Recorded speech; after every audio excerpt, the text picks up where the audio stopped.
severe weather patterns and high fuel prices are a major cause for concern for Limpopo export farmers. With recent spate of heat waves and a hike in diesel prices, some subtropical fruit farmers are set to export substantially less than expected this year. Now, let's cross live to SABC News reporter Lutendo Bobodi, who is standing by. Lutendo, thank you so much for your time this evening. Talk to us about the impact of the heat waves, diesel prices on subtropical fruit farmers.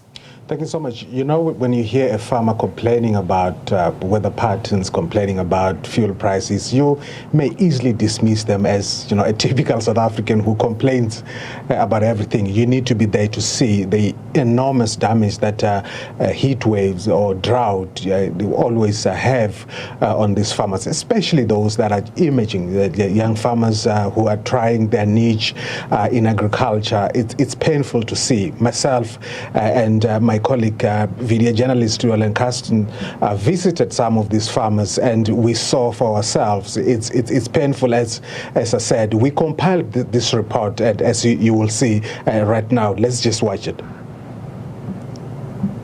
40-year-old Tsezere Denga from Lutendo is a subtropical fruit farmer. He specializes in avocados, lychees and macadamia. Denga exports his produce to Asian countries such as India and China, but following severe heat waves and insufficient rains in the province, Denga has suffered a major setback. His produce could not conform to international market standards. That problem of heat wave, we have a big problem of that thing because last year on December we were having a good harvest of lychees, but that thing come and affect us a lot because we were having lychees which are still green. They become affected of that heat wave. Even we were having some of small trees of avocados. The heat wave affects us a lot.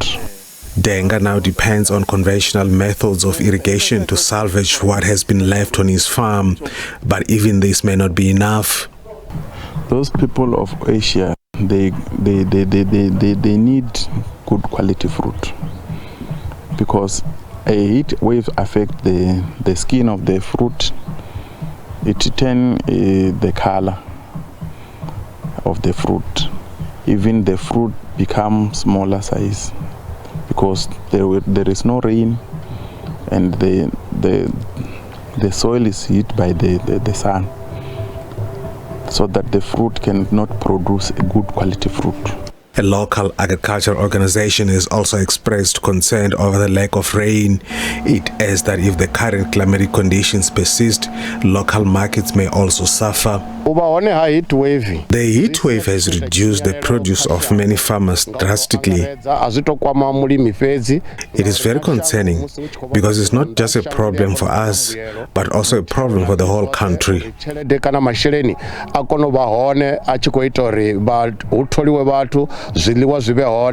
South Africa is one of the world's largest avocado exporting countries. The country is expected to export over 20 million crates of green gold this year. However, escalating fuel prices may throw a spanner in the works. Yanni Lombard from Agatha outside Tzaneen is one of South Africa's most famed avocado farmers. Lombard exports his products across the globe, with Europe his biggest target market. Peru is South Africa's major competitor in exporting avocados to the Northern Hemisphere. However, with heavy exporting and fuel prices, the country has been playing second fiddle to the Latin American giant. Lombard has over 100 workers in his employ. He says high operation costs will potentially stifle any further expansion of his labor force. Cost is a major challenge in the agriculture industry. As we know, the past 2 years there's a rising cost of every possible section of our business. Firstly, diesel went through the roof. Energy is a challenge. Fertilizer and the cost of it has gone through the roof. We've seen an increase in processing costs. It at the pack houses.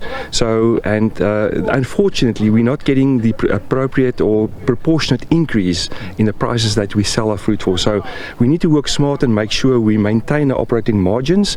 According to the South African Weather Service, we may continue to enjoy warmer than normal days in the coming months. Well, Wangiwa, as you've seen, we actually generally are doing well in terms of competing with our main competitors. Mexico is, of course, the biggest producers of avocados to across, especially America, but we are not going to match them. They are matchless. They are indispensable. I don't think we'll ever match them in our lifetime. But of course, Peru is there. We're giving them the run for their money, but they have advantage of us. They have 8,000 kilometers of coastal line. They have good water and good cloud cover. So that's why we are there, but they're beating us a lot. So generally, as South Africans, we're doing well. But of course, these fuel prices escalating all the time. Over the last 2 years, it's having serious impact on our farmers, as I said, especially those that are coming out and now who are trying to get their feet, or just to get their niche on agriculture. And Lutendo, what are the possible solutions then? You know, when it comes to rain, Wangiwa, you can't say, you know, you can't really come with a solution because it's natural, and if you are religious, just like many of these farmers, you know, it's a divine gift. It comes from wherever it comes from, and you don't have control. There's no human solution to that. But when it comes to fuel prices, many of these farmers are suggesting fuel subsidy. You remember that it's not just about putting fuel in the tractor or in that truck.